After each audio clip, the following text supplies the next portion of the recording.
നമസ്കാരം. മലയാളി വാർത്ത ആനുകാലികത്തിലേക്ക് സ്വാഗതം. നമസ്കാരം. ശബരിമല വിഷയത്തിൽ തന്ത്രിയുടെ അറസ്റ്റോടെ കേരളത്തിൽ വലിയൊരു പൊട്ടിത്തെറി ഉണ്ടായി നിൽക്കുകയാണ്. അതിനിടയിലാണ് ഇപ്പോൾ രാഹുൽ മാങ്കൂട്ടത്തിന്റെ അറസ്റ്റ്. രാഹുൽ മാങ്കൂട്ടത്തിലിനെ പാലക്കാട് നിന്ന് പത്തനംതിട്ടയിലേക്ക് എത്തിക്കുന്നു. ഇപ്പോൾ അവിടെ ജനറൽ ആശുപത്രിയിൽ പരിശോധനയ്ക്ക് വേണ്ടി കൊണ്ടുപോകുമ്പോൾ ആശുപത്രി വളഞ്ഞുകൊണ്ടുള്ള വലിയ പ്രതിഷേധം. പക്ഷെ അപ്പോഴും ചിരിച്ചുകൊണ്ട് എല്ലാവരെയും നേരിടുന്ന, മാധ്യമങ്ങൾക്ക് നേരെ ചിരിച്ചുകൊണ്ട് നിൽക്കുന്ന, പോലീസിന് നേരെ ചിരിച്ചുകൊണ്ട്, പ്രതിഷേധക്കാർക്ക് നേരെ ചിരിച്ചുകൊണ്ട് ഒരു വിശ്വാസത്തിൽ തന്നെയാണ് ഇപ്പോഴും രാഹുൽ മാങ്കൂട്ടത്തിലുള്ളത്. ഇത് വലിയൊരു ചർച്ചയ്ക്കാണ് ഇപ്പോൾ വഴിവെച്ചിരിക്കുന്നത്. ഒന്ന്, രാഹുൽ മാങ്കൂട്ടത്തിൽ ഇതൊന്നും ഭയപ്പെടുന്നില്ല. മറ്റൊരു ചർച്ച നടക്കുന്നത് ഇത് ശബരിമല കൊള്ള മറയ്ക്കുന്നതിന് വേണ്ടി വീണ്ടും ഒരു രാഷ്ട്രീയ കളി, ഇങ്ങനെ ഇടയ്ക്കിടയ്ക്ക് ഓരോരോ കേസുകൾ ഇങ്ങനെ കുത്തിപ്പൊക്കി വിടുന്നു, ഇതെല്ലാം കൂടെ ഒറ്റ കേസായിട്ട് അങ്ങ് പരിഗണിച്ചുകൂടെ എന്നുള്ള ഒരുപാട് ചോദ്യങ്ങൾ വരുന്നു. രാഹുലാണെങ്കിൽ എല്ലാം കൂളായി നിന്ന് നേരിടുന്നു. ഇപ്പോഴും രാഹുലിൻ്റെ രാഷ്ട്രീയ ഭാവിക്ക് ഏതാണ്ടൊരു അന്ത്യമായി എന്നുള്ള ചർച്ചയും വരുന്നു. ശരിക്കും രാഹുൽ വിഷയത്തിൽ എന്താണ് ഈ മൂന്നാം പരാതിയിൽ സംഭവിച്ചുകൊണ്ടിരിക്കുന്നത്? ഒന്നും രണ്ടും പരാതി ഏറെക്കുറെ ചീറ്റിക്കെട്ടി.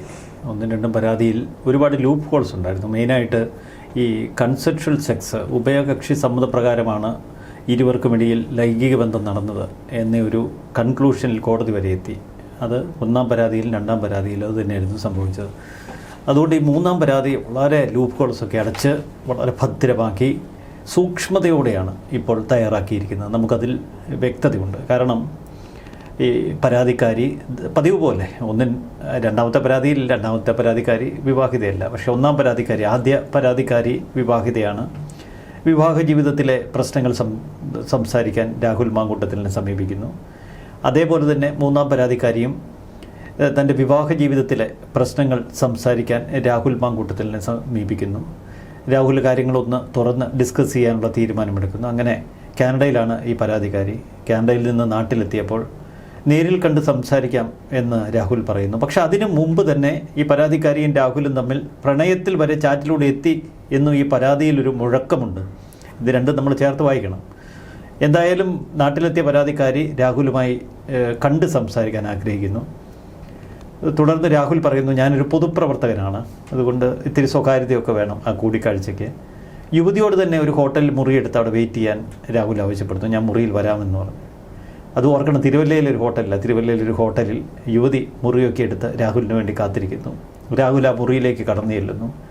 കടന്നു ചെന്ന് യുവതിയുമായി ഒന്നും സംസാരിക്കുന്നില്ല. അതിനു മുമ്പ് തന്നെ യുവതിയുടെ ദേഹത്തേക്ക് ഒരു വേട്ടമൃഗത്തെ പോലെ രാഹുൽ മാങ്കൂട്ടം ചാടി വീഴുന്നു. യുവതിയുടെ ദേഹമാകെ മാന്തി പൊളിക്കുന്നു. ദേഹമാകെ മുറിവ് പറ്റിയെന്നാണ് പരാതിയിലുള്ളത്. അതിക്രൂരമായി യുവതിയെ മർദ്ദിക്കുന്നു, മുഖത്ത് തുപ്പുന്നു, മുഖത്ത് മർദ്ദിക്കുന്നു. അതിനുശേഷം ക്രൂരമായ ലൈംഗിക വേട്ട. ഈ ലൈംഗിക വേട്ടയ്ക്ക് ശേഷം ഒന്നും സംഭവിച്ചിട്ടില്ല എന്ന മട്ടിൽ രാഹുൽ മടങ്ങുന്നു. ഈ ലൈംഗിക വേട്ടയ്ക്ക് രാഹുൽ ശ്രമിക്കുമ്പോൾ യുവതി പറയുന്നുണ്ട്, ഇതൊരു ഓവുലേഷൻ പീരീഡാണ്, ഇപ്പോൾ ബന്ധപ്പെട്ടാൽ കുട്ടി ഉണ്ടാകും, ഗർഭിണിയാകും, അപകടമാണ്. അതൊന്നും രാഹുൽ മൈൻഡ് ചെയ്യുന്നില്ല. എനിക്ക് കുഞ്ഞിനെ വേണം എന്ന് പറഞ്ഞ് ഒരു ഭ്രാന്തനാവേശത്തിൽ ഒരു യുവതിയെ പ്രാപിക്കുന്ന രാഹുൽ മാങ്കൂട്ടം എന്ന യുവനേതാവിൻ്റെ ചിത്രമാണ് കേരളത്തിനിപ്പോൾ കിട്ടിക്കൊണ്ടിരിക്കുന്നത്. ഇതിൽ അടിസ്ഥാനപരമായ ചില പ്രശ്നങ്ങളുണ്ട്. ഇന്ന് രാഹുൽ ഒരു ലൈംഗിക വൈകൃതത്തിനുടമയാണോ എന്ന് നമ്മൾ ആദ്യ പരാതിയിലും പിന്നീട് തുടർന്നുള്ള പരാതിയിലും പിന്നീട് അന്തരീക്ഷത്തിൽ ഉയർന്ന നിരവധി ആരോപണങ്ങളിലുമൊക്കെ നമ്മൾ സംശയിച്ചിരുന്നു. സാധാരണഗതിയിൽ ഒരു രതി വൈകൃതക്കാരനാണ് ഇത്തരം ക്രൂരവേട്ടകൾ നടത്താൻ, ഒരു കടുത്തൊരു രതി വൈകൃതക്കാരന് മാത്രമേ ഇത്തരം ക്രൂരമായ വേട്ടകൾ നടത്താൻ കഴിയൂ. ഒരുപാട് ലൈംഗിക വൈകൃതങ്ങളുള്ളവർ നമുക്കിടയിലുണ്ട്. ചിലർക്ക് ഈ ലൈംഗിക വൈകൃതം എന്ന് പറയുന്നത് ഒളിഞ്ഞു നോട്ടമാകാം, ചിലർക്ക് സ്പർശന സുഖത്തിന് വേണ്ടിയുള്ള കളികളാകാം. അത് ഈ ബസ്സിലൊക്കെ നമ്മൾ കാണുന്നതാണ്. ഒളിഞ്ഞു നോട്ടം വളരെ കോമണാണ്. പിന്നെ മറ്റു ചിലരുണ്ട് ഈ പ്രദർശനമായി നടക്കുന്ന, അവരുടെ ലൈംഗിക അവയവങ്ങൾ മറ്റുള്ളവർക്ക് മുന്നിൽ പ്രദർശിപ്പിച്ചൊക്കെ നടക്കും. പിന്നീട് മറ്റൊരു കൂട്ടമാണ് സാഡിസ്റ്റ്. ഇതിൽ തൻ്റെ ഓപ്പോസിറ്റ് നിൽക്കുന്ന ഇണ ഒരു സാഡിസ്റ്റ് മനോഭാവമുള്ളവർക്ക്, അവൾക്ക് വേദന എടുക്കുമ്പോൾ ഇവർക്ക് ഉത്തേജനം ഉണ്ടാകും, അവർ ദേഹത്ത് ചോരയൊലിപ്പിക്കുമ്പോൾ ഇവർക്ക് ഉത്തേജനം വരും. അത്തരം സാഡിസ്റ്റ് രതി വൈകൃതക്കാരുമുണ്ട്. അപ്പോൾ നമ്മൾ ഭയപ്പെടേണ്ടത് രാഹുൽ മാങ്കൂട്ടം ഒരു സാഡിസ്റ്റ് മനോഭാവമുള്ള രതി വൈകൃതക്കാരനാണോ എന്നാണ്. ഇവിടെ അടിസ്ഥാനപരമായ ചില സംശയങ്ങൾ അതിലേക്ക് ചൂണ്ടുന്ന തരത്തിലാണ് യുവതിയുടെ പരാതി ഇപ്പോൾ സൃഷ്ടിക്കപ്പെട്ടിരിക്കുന്നത്. ഇവിടെ ആദ്യമേ ഒരു സംശയം, വിദേശത്തുള്ളൊരു യുവതി തൻ്റെ ഭാര്യാഭർത്തൃ ബന്ധത്തിൽ ചില പ്രശ്നങ്ങളുണ്ട് എന്ന് പറഞ്ഞ് എന്തിനാണ് രാഹുൽ മാങ്കൂട്ടത്തിനെ സമീപിക്കുന്നത്? അവർക്ക് അത്തരം പ്രശ്നങ്ങളുണ്ടെങ്കിൽ അവർക്ക് അവരുടെ വീട്ടുകാരോട് പറയാം, ഭർത്താവിൻ്റെ വീട്ടുകാരോട് പറയാം. ഇല്ലെങ്കിൽ ഇവിടെ നിയമ സംവിധാനങ്ങളുണ്ട്, പോലീസ് സംവിധാനങ്ങളുണ്ട്. അത്തരം ഇടങ്ങളിലേക്കൊന്നും കടന്നു ചെല്ലാതെ ഒരു സ്ത്രീ തൻ്റെ വിവാഹ ജീവിതത്തിലെ പ്രശ്നങ്ങളുമായി രാഹുലിനെ എന്തിനു സമീപിച്ചു? 2, രാഹുൽ മാങ്കൂട്ടത്തിന് ദുരുദ്ദേശമുണ്ട് എന്നത് വ്യക്തമാണ്.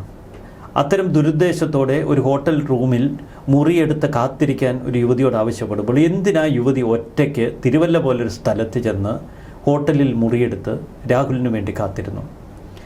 ഇത് നമുക്ക് ആദ്യമേ തോന്നുന്നൊരു സംശയമാണ്. അതിൽ അസ്വാഭാവികതയുണ്ട്. അപ്പോൾ യുവതി രാഹുലിനെ ഒറ്റയ്ക്ക് കാണാൻ ആഗ്രഹിച്ചിരുന്നു.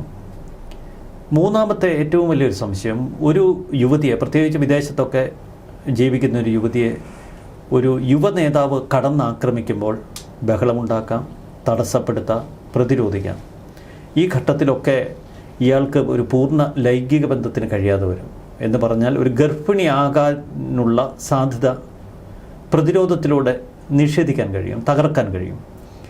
യുവതി പരാതിയിൽ ഉന്നയിക്കുന്ന കാര്യങ്ങൾ സത്യമാണെങ്കിൽ നമ്മൾ ഭയപ്പെട്ടു പോകും.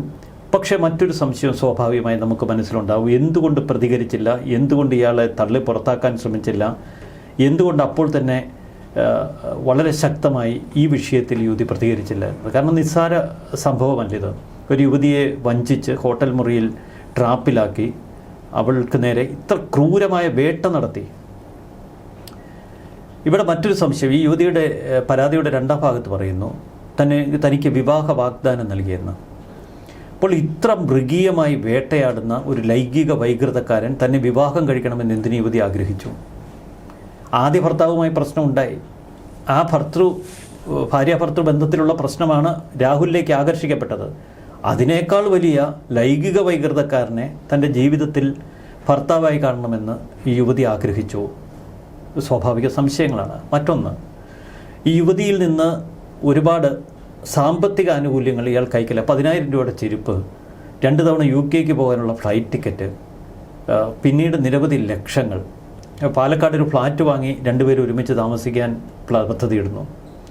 അപ്പോൾ അതിനു വേണ്ട ശ്രമങ്ങൾ നടത്തുന്നു. ഇപ്പോൾ വിദേശത്തൊക്കെ ജോലി ചെയ്യുന്ന യുവതിയുടെ കയ്യിൽ പണമുണ്ട് എന്ന് രാഹുൽ മനസ്സിലാക്കി. ഈ പണം അത്രയും ഊറ്റിയെടുക്കാൻ ഈ യുവതി എന്തിൽ നിന്ന് കൊടുത്തു? വിവാഹം കഴിക്കുമെന്ന പ്രതീക്ഷയിൽ ഇത്രയധികം പണം യുവതി ചെലവഴിക്കുമോ? അപ്പോൾ ഇത്രയധികം പണം അങ്ങോട്ടേക്ക് രാഹുലിന് കൊടുത്തു എന്ന് പറയുന്നതിൽ ചില സംശയങ്ങളുണ്ട്. ഞാൻ പറയുന്നത് ഒരു അതിജീവിത എന്ന് നമ്മളൊക്കെ വിശേഷിപ്പിക്കുന്ന ഒരു പരാതിക്കാരിയെ ഏതെങ്കിലും തരത്തിൽ ചോദ്യം ചെയ്യുകയല്ല, മറിച്ച് ആദ്യമേ മനസ്സിലേക്ക് വരുന്ന ചില സംശയങ്ങളിൽ നിന്ന് നമുക്ക് മറ്റ് ചോദ്യങ്ങളിലേക്ക് കടക്കാം. രാഹുൽ മാങ്കൂട്ടത്തിലിനെ എന്തിനാണ് യുവതി തേടിച്ചെന്നത്? തൻ്റെ ദാമ്പത്യ പ്രശ്നം പറയാൻ. ഇതേ പരാതി തന്നെയല്ലേ ആദ്യ പരാതിക്കാരിയിൽ ഉയർന്നത്. അപ്പോൾ കേരളത്തിൽ ദാമ്പത്യ ജീവിതത്തിൽ ഏർപ്പെട്ടിരിക്കുന്ന നിരവധി യുവാക്കൾ അല്ലെങ്കിൽ പ്രായമുള്ളവർ, ഇതിൽ പ്രായവ്യത്യാസമൊന്നുമില്ല, കാരണം ലൈംഗികതയിൽ എന്ത് പ്രായം. അപ്പോൾ ഇത്തരത്തിൽ ഏതെങ്കിലും തലത്തിൽ ദാമ്പത്യ ജീവിതത്തിൽ അസംതൃപ്തി നേരിടുന്നവർ, ദാമ്പത്യ ജീവിതത്തിൽ എന്തെങ്കിലുമൊക്കെ സുഖമില്ലായ്മ നേരിടുന്നവർ, അമിത ലൈംഗികാസക്തി ഉള്ളവർ, അല്ലെങ്കിൽ മറ്റൊരു കൂട്ടരുണ്ട് തങ്ങളുടെ സ്വപ്നങ്ങൾക്കൊപ്പം ജീവിതം എത്തിയില്ല എന്ന് വ്യാകുലപ്പെടുന്നവർ.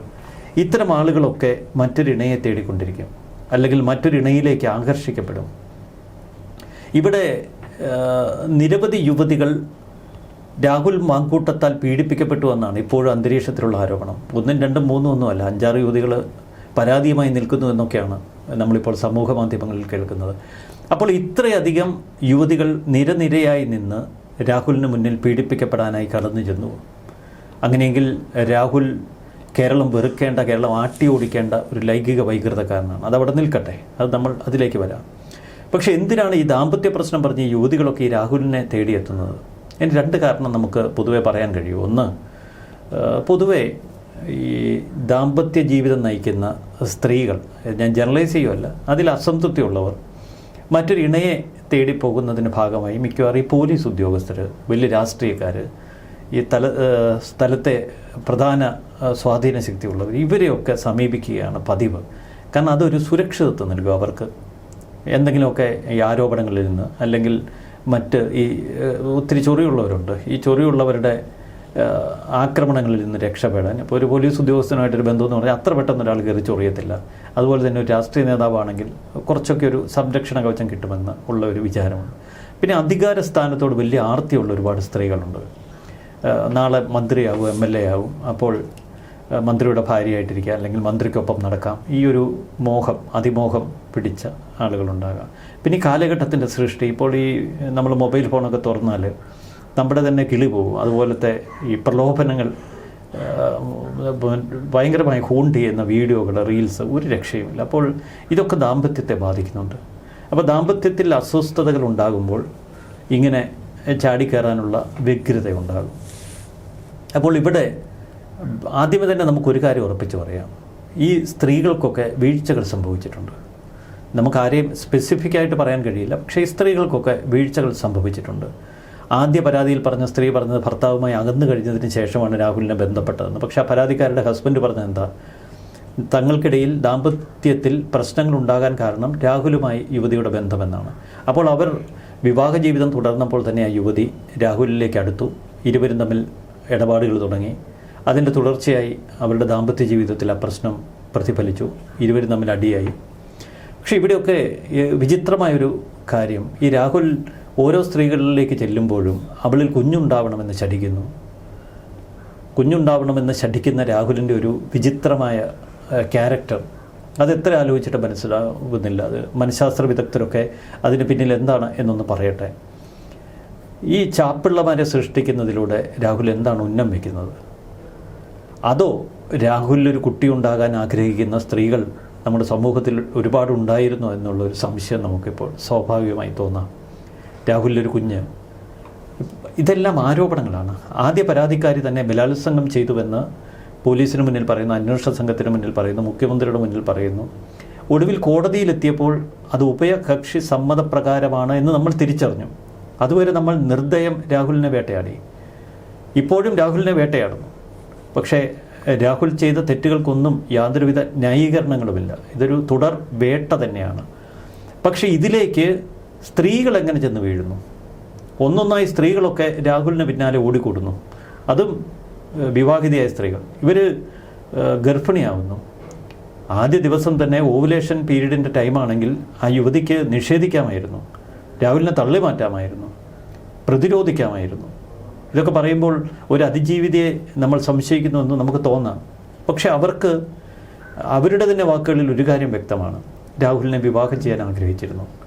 വിവാഹ വാഗ്ദാനം നൽകി പിന്നീട് അതിൽ നിന്ന് പിന്മാറി താൻ ചതിക്കപ്പെടുന്നു, കബളിപ്പിക്കപ്പെടുന്നു എന്ന് തോന്നിയപ്പോൾ ആ അലസിപ്പോയ ഭ്രൂണമടക്കം താൻ സൂക്ഷിച്ചു വെച്ചു എന്നാണ് യുവതി പറയുന്നത്. അപ്പോൾ എത്ര പ്ലാൻഡ് ആയിരുന്നു. അപ്പോൾ തന്നെ ചതിക്കാൻ നോക്കിയ രാഹുലിനെ പൂട്ടുക, തീർക്കുക, അതൊരു വൈരാഗ്യത്തിൻ്റെ എലമെൻ്റ് കൂടിയുണ്ട്. അപ്പോൾ അങ്ങനെ ഒരു മനസ്ഥിതി ഉള്ളപ്പോൾ രാഹുലിന് എത്രമാത്രം ഉൾക്കൊള്ളാൻ കഴിയും? രാഹുൽ ഇക്കാര്യത്തിൽ വലിയ ഫ്രോഡുലൻ്റ് ആക്ടിവിറ്റീസാണ് നടത്തിയത്. കാരണം ആദ്യ 2 കേസിലും തുറന്നു പറഞ്ഞു ഉഭയകക്ഷി സമ്മതപ്രകാരം ലൈംഗിക ബന്ധമുണ്ടായിരുന്നു. 3-ാം കേസ് വന്നപ്പോൾ ഇപ്പോൾ നിഷേധിച്ച് നിൽക്കുകയാണ്. ആദ്യം തുറന്നു സമ്മതിച്ചു എന്നൊക്കെ മാധ്യമങ്ങളിൽ വാർത്ത കണ്ടുവെങ്കിലും 3-ാമത്തെ പരാതി രാഹുൽ നിഷേധിക്കുകയാണ്.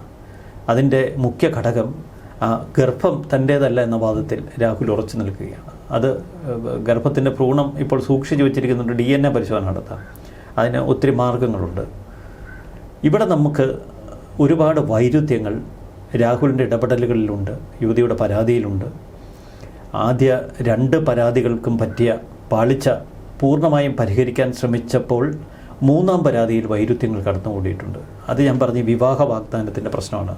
വിവാഹ വാഗ്ദാനം നൽകി താൻ ചതിക്കപ്പെടുന്നുവെന്ന് തോന്നിയപ്പോൾ ഈ തെളിവുകളൊക്കെ സൂക്ഷിച്ചു വെച്ചു എന്നൊക്കെയാണ് യുവതി പറയുന്നത്. ഗർഭചിത്രത്തിന് തന്നെ നിർബന്ധിച്ചു. പിന്നീട് മാനസിക സമ്മർദ്ദം മൂലം ഗർഭം അലസിപ്പോയി. ഗർഭം അലസിപ്പോകുമ്പോഴും ആ ഭ്രൂണം സൂക്ഷിച്ചു വെച്ച് രാഹുലിനെ വേട്ടയാടുന്നു എന്ന് നമ്മൾ മനസ്സിലാക്കുമ്പോൾ പിന്നീട് ഇതിൻ്റെ ഒരു സാഹചര്യം, ഇപ്പോൾ രാഹുലിനെതിരെ ഈ കേസ് എടുക്കുമ്പോൾ അതിൻ്റെ ഏറ്റവും വലിയ ഗുണഭോക്താക്കൾ നമ്മുടെ ഭരണകൂടവും CPM ഉൾപ്പെടുന്ന ഇടത് രാഷ്ട്രീയ കക്ഷികളുമാണ്. അവർക്ക് രാഹുൽ തെറ്റ് ചെയ്തു എങ്കിൽ അവർക്കതിൻ്റെ രാഷ്ട്രീയ ലാഭം അവർക്ക് കിട്ടട്ടെ, തെറ്റ് ചെയ്തെങ്കിൽ രാഹുൽ ശിക്ഷിക്കപ്പെടട്ടെ. പക്ഷേ ഇതിന് ഞാനിപ്പോൾ വിശദീകരിച്ച ഈ മാനങ്ങൾ കൂടി അഡ്രസ്സ് ചെയ്യപ്പെടാതെ പോകരുത്. അതുകൊണ്ടാണ് ഞാൻ ഇത്ര ശക്തമായി ചില കാര്യങ്ങൾ തുറന്നു കൊടുക്കുന്നത്. ഇവിടെ ഇപ്പോൾ ഈ മൂന്നാം പരാതി വരുന്നു, മുഖ്യമന്ത്രിക്ക് ഇമെയിലിലൂടെ പരാതി കിട്ടിയതിൻ്റെ അടിസ്ഥാനത്തിൽ അറസ്റ്റ് നടക്കുന്നു. അതിനുശേഷം സംഭവിച്ച മറ്റു ചില കാര്യങ്ങളുണ്ട്. അതായത് സമൂഹത്തെ വലിയ രീതിയിൽ ചോദ്യമുനയിൽ നിർത്തുകയാണ്. അതായത് ഈ അറസ്റ്റ് നടന്നതിന് ശേഷം ഒന്നാം പരാതിക്കാരി ഫേസ്ബുക്കിൽ ഒരു പോസ്റ്റ് വെക്കുകയാണ്. കുഞ്ഞാറ്റ എന്ന് പറഞ്ഞു ഒരു പേര് പങ്കുവെച്ചുകൊണ്ട് നിന്നെ അമ്മയ്ക്ക് വളരെ ഇഷ്ടമായിരുന്നു എന്നൊക്കെ പറഞ്ഞുകൊണ്ടൊരു പോസ്റ്റ്. അതിന് പിന്നാലെ ലക്ഷ്മി പത്മ, നമുക്കറിയാം രാഹുൽ വിഷയത്തിൽ ഏറ്റവും ശക്തമായി നിന്നിരുന്ന ഒരു മാധ്യമ പ്രവർത്തകയാണ്. ഈ പറയുന്ന ലക്ഷ്മി പത്മ പങ്കുവച്ചിരിക്കുന്ന ഒരു പോസ്റ്റ്, ഈ ഞായറാഴ്ചയിൽ പിറക്കാതെ പോയ ആ കുഞ്ഞുങ്ങൾക്ക് ഒരു 3 പേരും പങ്കുവയ്ക്കുന്നു. തുമ്പി, കുഞ്ഞാറ്റ, റയാൻ എന്ന് പറഞ്ഞുകൊണ്ട് ഒരു 3 പേര് പങ്കുവയ്ക്കുന്നു. 2 കുഞ്ഞുങ്ങളുടെ അമ്മമാരെ കണ്ടു. പക്ഷേ ലക്ഷ്മി പത്മ പറയുന്നതിനകത്ത് പറയുന്നത് തുമ്പി, റയാൻ, അതുപോലെ തന്നെ കുഞ്ഞാറ്റ, ഈ 3 പേരുകളാണ്. ആ പിറക്കപ്പെടാതെ പോയ കുഞ്ഞുങ്ങൾക്ക് വേണ്ടിയും പ്രാർത്ഥിക്കാം. അപ്പോൾ ഈ 3 പേരിലും ചില പ്രത്യേകതകളുണ്ടല്ലോ, മതം, ജാതി. അത് ഒന്ന്. അതിനുശേഷം ഈ പറയുന്ന CPM-ന്റെ ശക്തനായ നേതാവ് A. റഹീം ആ മാലാക കുഞ്ഞുങ്ങൾക്ക് വേണ്ടി ഒരു പോസ്റ്റ് പങ്കുവയ്ക്കുന്നു. പിറക്കപ്പെടാതെ പോയ കുഞ്ഞുങ്ങൾക്ക് പേരുകൾ ഇട്ടുകൊണ്ട് ഒരു പോസ്റ്റുകൾ വരുമ്പോഴത്തേക്ക് ഇത് സമൂഹം വളരെ വലിയ രീതിയിൽ ചർച്ച ചെയ്യുകയാണ്. സമൂഹം തെറ്റിദ്ധരിപ്പിക്കപ്പെടുകയാണ്. സമൂഹത്തിന് ഒരുപാട് ചോദ്യങ്ങൾ ഉയരുകയാണ്. കാരണം അവരുടെ ഇപ്പോൾ ഈ രാഹുലിനെ വിജയിപ്പിച്ച വോട്ടർമാർക്കുൾപ്പെടെ ഇതിലെ സത്യാവസ്ഥകൾ അറിയേണ്ട ഒരു സാഹചര്യമുണ്ട്. കാരണം രാഹുൽ തെറ്റുകാരനാണെങ്കിൽ അയാളെ മാറ്റി നിർത്തപ്പെടണം. കാരണം ഞങ്ങൾക്ക് പിഴവ് പറ്റിയോ, അയാളെ വോട്ട് ചെയ്ത് ജയിപ്പിച്ചത് ഞങ്ങൾക്ക് പറ്റിയ പിഴവാണോ എന്ന് വോട്ടർമാർക്ക് അറിയാനുള്ള അവകാശമുണ്ട്. പക്ഷെ അതിനെ എല്ലാത്തിനെയും ഒരുപാട് ചോദ്യമുനയിൽ നിർത്തി സമൂഹത്തെ കൂടി വേട്ടയാടുന്ന ഒരു തരത്തിലേക്ക് ഈ കേസ് മാറുകയാണ്. അപ്പോൾ ഈ സമൂഹത്തെയും പൊട്ടം കളിപ്പിക്കുന്ന ഒരു രീതിയിലേക്ക്. പക്ഷെ ഇവരാരും തന്നെ നേരിട്ട് മാധ്യമങ്ങൾക്ക് മുൻപിൽ വന്നോ അല്ലെങ്കിൽ അന്വേഷണ സംഘത്തിന് മുൻപിൽ വന്ന് നിന്നോ ഇതൊന്നും തുറന്നു പറയാൻ തയ്യാറാകുന്നില്ല. അപ്പോൾ ചില പൊട്ടലും ചീറ്റലുകളും അല്ലെങ്കിൽ ചില ഹിന്റുകൾ ഓരോ കോണിൽ നിന്ന് ഇങ്ങനെ ഇട്ടുകൊടുക്കുകയാണ് രാഹുൽ വിഷയത്തിൽ. അല്ല, ഇത് ഇപ്പോൾ നമ്മൾ കാണുന്ന ഒരു സമാനതകൾ, ഇപ്പോൾ ലക്ഷ്മി പത്മ പറയുന്ന 3 കുഞ്ഞുങ്ങൾ, അപ്പോൾ 3 കുഞ്ഞാറ്റകൾ പിറക്കാതെ പോയി, അതാണ് മെയിൻ കൺസേൺ. പക്ഷേ ഓർക്കണം, ആദ്യ അതിജീവിത സ്വയം ഗുളിക എടുത്ത് കഴിച്ചതാണ്. എത്ര പോണിക്കൂടെ ഗർഭചിത്രത്തിന് പ്രേരിപ്പിച്ചാലും നമ്മൾ ആ കോടതിയുടെ ഫൈൻഡിങ്സ് വായിച്ചില്ലേ? കോടതി ഉത്തരവില്ലാതെ വ്യക്തമാക്കുന്നുണ്ട് ഗർഭചിത്രം എങ്ങനെയാണ് നടന്നതെന്ന്. അപ്പോൾ അതിൽ രാഹുൽ മാങ്കൂട്ട ഭയപ്പെടുത്തി ഗർഭചിത്രത്തിന് വിധേയമാക്കിയെന്നും നമുക്ക് അന്ധമായി പറയുക വയ്യ. ഉഭയകക്ഷി സമ്മതപ്രകാരമുള്ള ബലാത്സംഗം. അപ്പോൾ യുവതിക്കും അറിയാം ഗർഭിണിയാകുമെന്ന്. അപ്പോൾ ഗർഭിണിയായാൽ, കുഞ്ഞ് വയറ്റിൽ ആയാൽ രാഹുൽ വിവാഹം കഴിക്കുമെന്നൊരു പക്ഷേ യുവതി കരുതി കാണും. പിന്നീട് രാഹുൽ ഗർഭചിത്രത്തിന് നിർബന്ധിച്ചു എന്നതൊക്കെ നമുക്ക് ധാർമ്മികമായി സമ്മതിക്കാം. പക്ഷെ അതിലപ്പുറം ആ കുഞ്ഞിനെ വേണ്ട എന്ന് വെച്ചതിന് പിന്നിൽ യുവതിയുടെ ഒരു തീരുമാനം കൂടിയുണ്ട്. അത് നമുക്ക് കാണാതെ പോകാൻ കഴിയില്ല. 3ാമത്തെ പരാതിയിൽ ഈ കുഞ്ഞ് അലസിപ്പോയതാണ്, ഗർഭം അലസിപ്പോയതാണ്. അപ്പോഴും രാഹുലിനെ എതിരെയുള്ള ഒരു ആയുധമെന്ന നിലയിൽ ആ ഭ്രൂണം വരെ സൂക്ഷിച്ചു വെച്ചു യുവതി. അപ്പോൾ കുഞ്ഞാറ്റകളുടെ കഥകൾ നമുക്ക് വാസ്തവത്തിൽ ഈ കുഞ്ഞുങ്ങളോടുള്ള ഒരു സ്നേഹത്തിൻ്റെ പ്രതിഫലനമായി ഒരു വലിയ വൈകാരിക തലത്തിൽ ഉപയോഗിക്കാം. എങ്കിലും ഈ ഭ്രൂണം സൂക്ഷിച്ചു വെച്ച ആ ഒരു ദൃശ്യം ഉണ്ടല്ലോ, ഭ്രൂണം സൂക്ഷിച്ചു വെക്കുന്ന ഒരു ഇമേജ്, അതെത്രമാത്രം നമ്മുടെ മനസ്സിനെ അസ്വസ്ഥമാക്കും. അതെത്രമാത്രം വലിയൊരു വേട്ടയാടലാണ്. രാഹുൽ മാങ്കൂട്ടം ഇത്ര വലിയ പെൺവേട്ടക്കാരനാണെങ്കിൽ, ലൈംഗിക വൈകൃതക്കാരനാണെങ്കിൽ, അയാളൊരു ജനാധിപത്യ ക്രമത്തിൽ നിന്ന് അപ്രസക്തനാകണം. സ്വാഭാവികമായി അടുത്ത പാലക്കാട് സീറ്റ് അയാൾക്ക് കിട്ടില്ല, കോൺഗ്രസ് കൊടുക്കില്ല. മറ്റൊരു രാഷ്ട്രീയ കക്ഷിയുമായുള്ള ഒരു സീറ്റ് നൽകി സഹായിക്കാൻ സാധ്യതയില്ല. നേരത്തെ BJP ഇത്തിരി ഒരു അനുകൂല മനോഭാവം കാട്ടിയിരുന്നു. 1ാം അതിജീവിതയുടെ ഭർത്താവ് ഇയാൾക്കെതിരെ ശക്തമായി കളത്തിലിറങ്ങിയപ്പോൾ BJP അയാളെ ഒഴിവാക്കി. അയാൾ തന്നെ പറഞ്ഞു BJP തന്നെ ഒഴിവാക്കുന്നു. BJPക്ക് രാഹുലുമായി എന്തോ രാഷ്ട്രീയ ധാരണ ഉണ്ടോ എന്ന് പോലും അയാൾ സംശയിച്ചിരുന്നു. ഒരുപക്ഷെ കോൺഗ്രസ് ടിക്കറ്റ് കൊടുത്തില്ലെങ്കിൽ രാഹുൽ BJP ക്യാമ്പിലേക്ക് വല്ലതും നുഴഞ്ഞു കയറിയാനെ എന്നുവരെ ആ കാലഘട്ടത്തിൽ ചില റൂമറുകൾ പരന്നിരുന്നു. പക്ഷേ ഇപ്പോൾ പാലക്കാട് BJP ഒരു പ്രതീക്ഷ വെച്ച് പുലർത്തുന്ന സീറ്റായതുകൊണ്ട് തന്നെ BJP കട്ടയ്ക്ക് ഇറങ്ങിയിരിക്കുകയാണ് ഈ 3ാം പരാതിയിൽ. CPM ഏറ്റവും വലിയ ഈ കേസിൻ്റെ ഗുണഭോക്താക്കളാണ്. അവരും കട്ടക്കിറങ്ങിയിരിക്കുകയാണ്. ഇവിടെ നമ്മൾ അഡ്രസ്സ് ചെയ്യാൻ മറ്റൊരു കാര്യം കൂടിയുണ്ട്. അവിടെ തിരിച്ചറിയപ്പെടേണ്ട ഒരു സത്യം കൂടിയുണ്ട്. കാനഡയിൽ നിന്നൊരു യുവതി മുഖ്യമന്ത്രിക്ക് പരാതി അയക്കുന്നു. 1ാം പരാതിയുടെ സമാനമായി ഈ പരാതി എടുത്ത് പ്രത്യേക അന്വേഷണ സംഘത്തിന് പൂങ്കുഴലിൽ കൈമാറുന്നു. അതിവിദഗ്ധമായി അവർ കരുക്കൾ നീക്കുന്നു.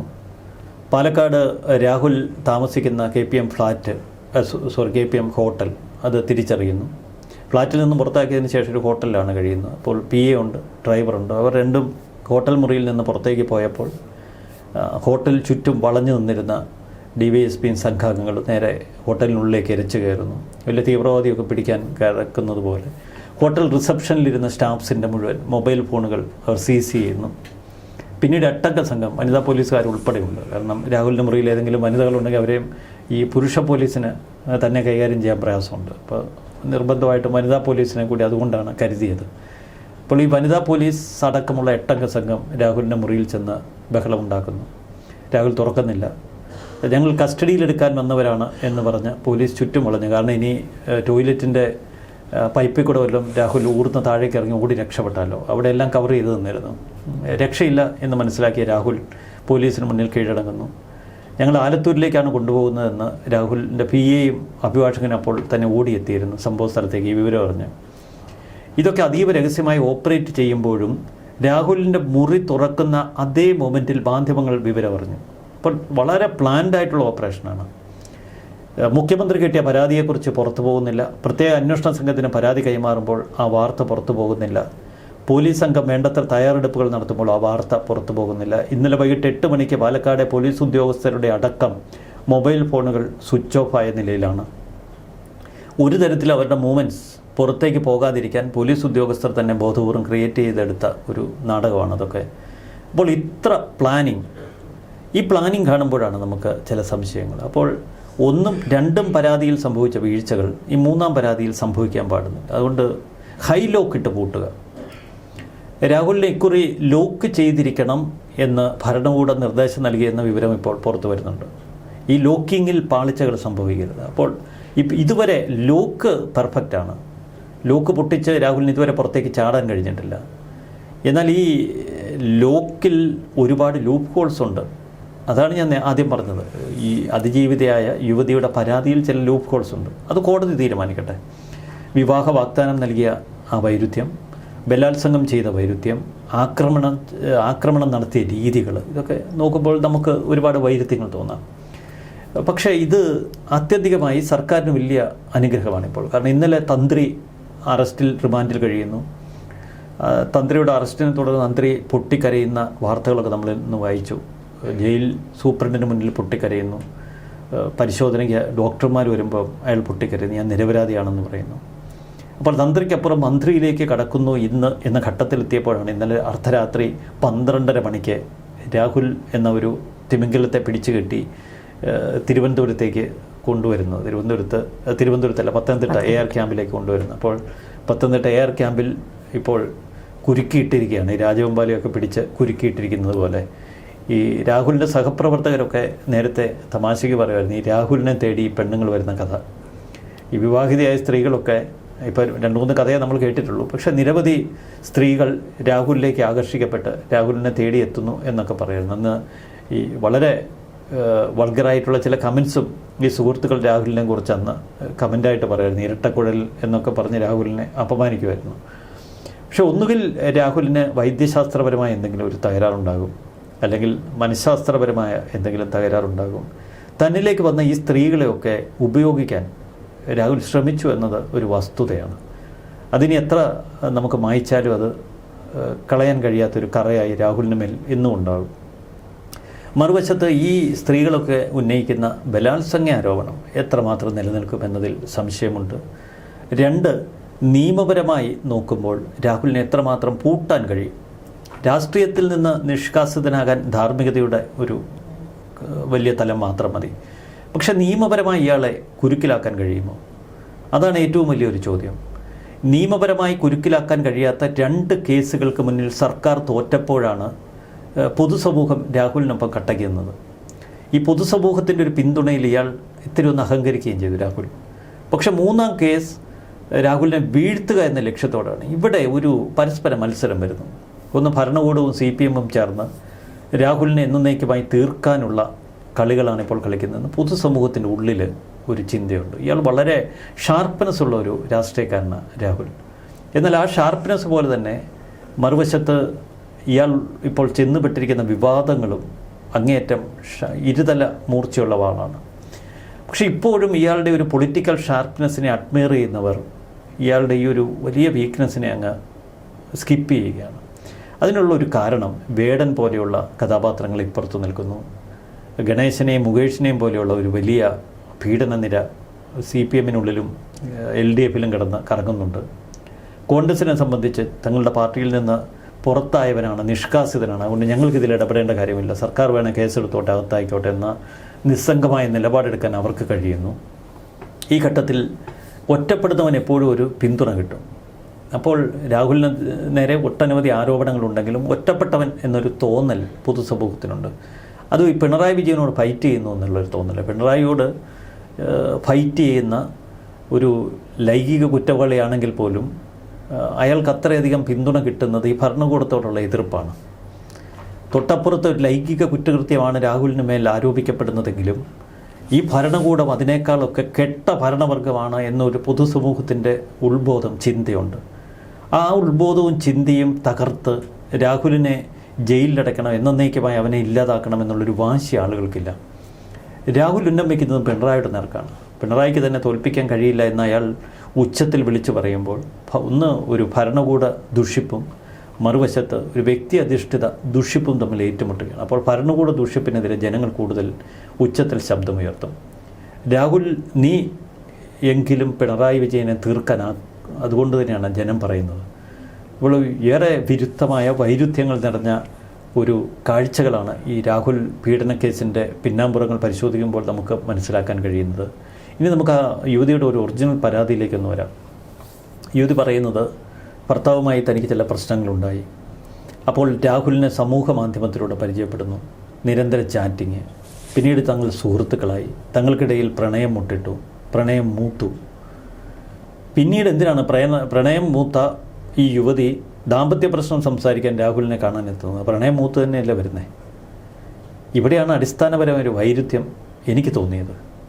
അപ്പോൾ പ്രണയം സ്വാഭാവികമാണ്, അതിലൊന്നും നമുക്ക് കുറ്റം പറയാൻ കഴിയില്ല. ആ യുവതിയെയും കുറ്റം പറയാൻ കഴിയില്ല, രാഹുലിനെ കുറ്റം പറഞ്ഞേ തീരും. കാരണം ഒരിടത്തല്ല, ഇതൊരു സ്ഥിരം പരിപാടി ആയതുകൊണ്ട് അക്കാര്യത്തിൽ രാഹുലിനെ കുറ്റം പറയാം. ഇപ്പോൾ ഒരു ദാമ്പത്യ ജീവിതത്തിൽ ഉൾപ്പെട്ടിരിക്കുന്ന ഒരു വ്യക്തിയെ സംബന്ധിച്ച് മറ്റൊരാളോട് ആകർഷണം തോന്നുക അത്ര വലിയൊരു കുറ്റകൃത്യമൊന്നുമല്ല ഇന്ത്യയിൽ. കാരണം ലൈംഗിക ബന്ധം പോലും ഇന്ത്യയിൽ അനുവദിക്കപ്പെട്ടില്ല. നിയമപരമായി പ്രായവും ഇതൊക്കെ ഉണ്ടെങ്കിൽ പരസ്പര സമ്മതത്തോടുള്ള ലൈംഗിക ബന്ധമൊക്കെ അനുവദിക്കപ്പെട്ടിരിക്കുന്നത്. ആ ഘട്ടത്തിൽ അതിനൊന്നും നമുക്ക് കുറ്റം പറയാൻ കഴിയില്ല. പക്ഷേ ഈ യുവതി പിന്നീട് ഒരു ഹോട്ടലിൽ ഒറ്റയ്ക്ക് മുറിയെടുത്ത് രാഹുലിന് വേണ്ടി കാത്തിരിക്കുന്നു. രാഹുൽ കടന്നു വരുന്നു. പിന്നീട് ഇരുവർക്കും ഇടയിലുണ്ടായ സ്വകാര്യതയാണ്. ആ സ്വകാര്യതയ്ക്ക് യുവതിയുടെ മൊഴി മാത്രമേ ഇപ്പം നമുക്ക് മുന്നിൽ തെളിവുകളായിട്ടുള്ളൂ. രാഹുൽ അതിക്രൂരമായി പീഡിപ്പിച്ചു. ആ പീഡനത്തെക്കുറിച്ച് യുവതി വിശദീകരിച്ച കാര്യങ്ങളാണ് നമുക്ക് ചില സംശയങ്ങൾ. അത് യുവതി പറയട്ടെ, ഇന്നതായിരുന്നു അവിടെ സംഭവിച്ചത് എന്ന് അവർ ഉറപ്പിച്ച് പറഞ്ഞാൽ നമ്മുടെ നിയമ സംവിധാനങ്ങൾ അതിനൊപ്പം നിന്നാൽ നമുക്കും യുവതിക്കൊപ്പം നിൽക്കാം, ആ അതിജീവിതയ്ക്കൊപ്പം, അല്ലെങ്കിലും അതിജീവിതയ്ക്കൊപ്പം നിൽക്കണം. എങ്കിലും സ്വാഭാവികമായി ചില സംശയങ്ങൾ എപ്പോഴും മനസ്സിലുണ്ട്. ഇതേ സംശയങ്ങൾ കോടതിയും പ്രകടിപ്പിക്കുന്നതാണ്. പിന്നീട് യുവതി പറയുന്ന കാര്യങ്ങൾ, എന്തിനാണ് പിന്നീട് വാരിക്കോരി സമ്മാനങ്ങളും പണവും ഒക്കെ കൊടുത്തത്? എന്തിനാണ് രാഹുലിനൊപ്പം ഒരു ഫ്ലാറ്റ് അന്വേഷിച്ച് പാലക്കാട് ചെന്നത്? എന്തിനാണ് ഇയാളെ 2 തവണ UK-യിലേക്ക് ടിക്കറ്റ് കൊടുത്ത് കയറ്റി അയച്ചത്? അപ്പോൾ ഇതിൻ്റെയൊക്കെ ഇടയിൽ എന്തെങ്കിലുമൊക്കെ ദുരൂഹതകളുണ്ടോ? അപ്പോൾ വിവാഹം കഴിക്കുമെന്ന് യുവതി പ്രതീക്ഷിച്ചു. വിവാഹത്തിൽ നിന്ന് ഇയാൾ പിൻവാങ്ങി. കുഞ്ഞുണ്ടായതിനെക്കുറിച്ച് ഇരുവരും തമ്മിൽ തർക്കത്തിലേക്ക് കടന്നു. അപ്പോൾ കുഞ്ഞ് മറ്റാരുടേതെങ്കിലും ആയിരിക്കുമെന്ന് ഇയാൾ സംശയിച്ചു. അപ്പോൾ യുവതിയുടെ നിരപരാധിത്വം തെളിയിക്കാനാവാം അവർ ഭ്രൂണം സൂക്ഷിച്ചത്. എന്തായാലും ഭ്രൂണം സൂക്ഷിക്കുന്നു. രാഹുൽ അകലുന്നു. ഉപതെരഞ്ഞെടുപ്പായപ്പോൾ വീണ്ടും അകലുന്നു, അടുക്കുന്നു. അപ്പോൾ ഇങ്ങനെ വളരെ വിചിത്രമായ സംഭവങ്ങളിലൂടെയാണ് ഈ പരാതിയുടെ ഇതൾ നിവരുന്നത്. ഇവിടെ നമുക്ക് ഒരു കാര്യം വ്യക്തമാണ്. 1, 2, 3 ലിസ്റ്റ് നീളുന്നു രാഹുലിനെതിരെയുള്ളത്. ഇതൊക്കെ രാഹുൽ സമ്മതിക്കുന്നുണ്ട്. അപ്പോൾ സ്ത്രീകളെ വശീകരിച്ച് അവരെ ഉപയോഗിച്ചു എന്ന കുറ്റകൃത്യത്തിൽ നിന്ന് തൽക്കാലം രാഹുലിന് രക്ഷയില്ല. പക്ഷേ ഇതൊക്കെ നിയമപരമായി എത്ര നിലനിൽക്കും? നിയമപരമായ നിലനിൽപ്പില്ല എന്നത് തന്നെയാണ് രാഹുലിൻ്റെ ഒരു കോൺഫിഡൻസ്. അയാൾ ചെയ്തത് ധാർമ്മികമായ തെറ്റാണ്. പക്ഷേ നിയമപരമായി എത്രമാത്രം ഇതൊക്കെ നിലനിൽക്കും? കാരണം ഇതിൽ ബലാത്സംഗം, എല്ലാത്തിലും എനിക്ക് സംശയമുണ്ട്. ബലാത്സംഗം എന്നുള്ള ഒരു ആരോപണം സംശയിക്കുന്നു. ബലാത്സംഗം എന്നുള്ള ഒരു ആരോപണം കോടതിയിൽ തെളിയിക്കാൻ കഴിയുന്നില്ല എങ്കിൽ അയാൾ ആത്യന്തികമായി പൂട്ടാൻ കഴിയില്ല. നമ്മൾ ആദ്യ പരാതിയിൽ ഒരുപാട് ആരോപണങ്ങൾ കേട്ടിരുന്നു. 2ാം പരാതിയിലും അതിക്രൂരമായ ആരോപണങ്ങൾ കേട്ടിരുന്നു. പക്ഷെ അതൊന്നും കോടതി അംഗീകരിച്ചില്ല. അപ്പോൾ മൂന്നാം പരാതിയിലെത്തുമ്പോഴും ഇത്തരം ചില സംശയങ്ങളുണ്ട്. ഇതാണ് ഈ കേസിൻ്റെ പിന്നാമ്പുറ കഥകൾ. ഇവിടെ ഈ കോൺഗ്രസിൻ്റെ നേതാക്കൾ മാധ്യമങ്ങൾ അങ്ങോട്ട് ചോദിക്കുന്നതിന് മുൻപ് തന്നെ ഇങ്ങോട്ട് പ്രതികരിക്കുകയാണ്. ഇന്നിപ്പോൾ കെ മുരളീധരൻ പറഞ്ഞിരിക്കുന്നത് ഒതേനൻ ചാടാത്ത മതിലുകളില്ല എന്നുള്ളൊരു പരാമർശം നടത്തിയിട്ടുണ്ട്. യൂത്ത് കോൺഗ്രസിൻ്റെ വനിതാ നേതാവ് സജ്ജന പ്രതികരിച്ചിരിക്കുന്നത് ആദ്യം സംഭവിച്ചതാണെങ്കിൽ അത് അബദ്ധമെന്ന് പറയാം, രണ്ടാമതാണെങ്കിൽ അത് കുറ്റം എന്നാണ്. അപ്പോൾ ഈ കോൺഗ്രസും ഏകദേശം പൂർണ്ണമായി രാഹുലിനെ തള്ളിപ്പറഞ്ഞതാണ്. ഇപ്പോഴും അവർ അതേ നിലപാട് സ്വീകരിക്കുന്നു. CPM ഇപ്പോൾ സ്പീക്കർ ഒരു നിലപാട് പറഞ്ഞിരിക്കുന്നത് രാഹുലിനെ അയോഗ്യനാക്കുന്നതിന് വേണ്ടിയിട്ടുള്ള നിയമോപദേശം തേടും എന്നുള്ള ഒരു പ്രഖ്യാപനം നടത്തിയിട്ടുണ്ട്. വലിയ കോൺഗ്രസ് നേതാക്കളൊക്കെ നമ്മളോട് രഹസ്യമായിട്ട് പറയുന്നത് ഇത് എന്താ മാതിരി കളിയാണ് കളിച്ചത്, ഒരു മര്യാദ വേണ്ടേ. അതാണ് ഈ തുടക്കം തൊട്ടൽ ഈ കോൺഗ്രസ് നേതാക്കളുടെ ഒരു പ്രതികരണം. ഈ പൊതുജീവിതത്തിലൊക്കെ ഏർപ്പെട്ടിരിക്കുന്നവർക്ക് അവർക്ക് ഈ ചില ബന്ധങ്ങളൊക്കെ സ്വാഭാവികമാണ്. ഈ രാഷ്ട്രീയ നേതാക്കൾക്കൊരു വലിയ പ്രശ്നമുണ്ട്. അവർക്ക് ഒരു കൃത്യതയോടെയുള്ളൊരു കുടുംബജീവിതം പലപ്പോഴും സാധ്യമാകാറില്ല. കാരണം ഈ രാഷ്ട്രീയ ജീവിതത്തിൻ്റെ ഭാഗമായി ദിവസങ്ങളോളം ഇങ്ങനെ നടക്കണം, തിരികെ വരണം. അപ്പോൾ സ്വാഭാവികമായി കുടുംബത്തിലൊക്കെ ഒരുപാട് പ്രശ്നങ്ങളൊക്കെ ഉണ്ടാകും. അത് വിവാഹം കഴിച്ചവരുടെ കാര്യം. ഇനി വിവാഹം കഴിക്കാത്തവരുടെ കാര്യം, പെട്ടെന്ന് നല്ല ഒരു അലയൻസൊക്കെ വലിയ കുടുംബങ്ങളിൽ നിന്ന് ഈ യുവ നേതാക്കളായിട്ടിരിക്കുമ്പോൾ ഇവർ രക്ഷപ്പെടുമില്ലോ എന്നറിയത്തില്ലല്ലോ. ഈ സിനിമയിലേക്ക് ചെന്ന് അഭിനയിക്കാൻ തുടങ്ങുന്ന ഒരവസ്ഥയാണ്. ഇപ്പം രാഹുലിൻ്റെ അതൊരു ഒറ്റപ്പെട്ട കേസാണ്. ബാക്കിയുള്ള രാഷ്ട്രീയ നേതാക്കളുടെ ഒക്കെ ഒരു കാര്യം എടുക്കുമ്പോൾ അവർക്ക് അവരുടെ ഒരു ഇതനുസരിച്ചുള്ള ബന്ധങ്ങൾ പലപ്പോഴും കിട്ടാറില്ല. ഒന്നാമത് പ്രേമിക്കാനുള്ളൊരു സൗകര്യമില്ല, സമയമില്ല. മറ്റൊന്ന് ഇവൻ രക്ഷപ്പെടുമോ രാഷ്ട്രീയത്തിൽ എന്നുള്ളൊരു സംശയമുണ്ട്. രാഷ്ട്രീയത്തിൽ രക്ഷപ്പെട്ടില്ലെങ്കിൽ ഇത് വലിയ പാരയാകും. കാരണം ഒരു ജോലിയൊക്കെ ഉള്ള പെണ്ണാണെങ്കിൽ ഇത് വലിയ ബാധ്യതയാകും. അതുകൊണ്ട് ഇവൻ രക്ഷപ്പെടും, ഒരു MLA ആകുമോ മന്ത്രിയാകുമോ എന്നൊക്കെ ഒന്ന് ഒരു MLA സീറ്റൊക്കെ കിട്ടണമെങ്കിൽ 10-35 വയസ്സൊക്കെ കഴിയണം. അപ്പം അത്രയൊന്നും കാത്തിരുന്ന് നല്ല ബന്ധങ്ങളിലേക്ക് കടക്കാൻ കഴിയുന്നില്ല. അപ്പോൾ ഈ പലവിധ സാമൂഹിക പ്രശ്നങ്ങൾ കൊണ്ട് വ്യക്തി ജീവിതത്തിൽ ഒട്ടനവധി പ്രതിസന്ധികളും പ്രശ്നങ്ങളും ഒക്കെ രാഷ്ട്രീയ നേതാക്കൾക്കുണ്ട്. അത് നമ്മൾ അംഗീകരിച്ചേ തീരും. അപ്പോൾ സ്വാഭാവികമായി ചില വേലിയാട്ടങ്ങളൊക്കെ ഇതിൻ്റെ ഭാഗമാണ്. അത് വേലി ചാടാത്ത നേതാക്കളുണ്ടോ എന്ന് ചോദിച്ചാൽ ഇഷ്ടംപോലെ ഉണ്ട്. പക്ഷേ വേലി ഒരിക്കൽ ചാടിയവർക്ക് പിന്നെയും ചാടാനുള്ളൊരു ടെംപ്റ്റേഷനും വരും. അങ്ങനെ വേലി ചാട്ടത്തിനുള്ള ഒരുപാട് സ്കോപ്പും സൗകര്യങ്ങളും ഈ രാഷ്ട്രീയ നേതാക്കൾക്കുണ്ട്. കാരണം അവരെ കാണാനെത്തുന്നവർ, അവരെ തേടിയെത്തുന്നവർ. അപ്പോൾ ഇതെല്ലാം കാര്യസാധ്യത്തിന് വേണ്ടിയിട്ടാണ്. എന്തെങ്കിലും സർക്കാരിൽ നിന്ന് ആനുകൂല്യങ്ങൾ പറ്റാൻ, അല്ലെങ്കിൽ എന്തെങ്കിലും സ്ഥാനമാനങ്ങൾ നേടാൻ. അപ്പോൾ ഇത്തരം വീക്ക്നെസ് ഉള്ളവരുടെ മുന്നിൽ ചിലപ്പോൾ ചില വിട്ടുവീഴ്ചകൾക്ക് ഒരുങ്ങുന്ന ഒരുപാട് സ്ത്രീകളുണ്ടാകും. അതൊക്കെ അങ്ങോട്ടും ഇങ്ങോട്ടും ഒക്കെ ഉണ്ട്.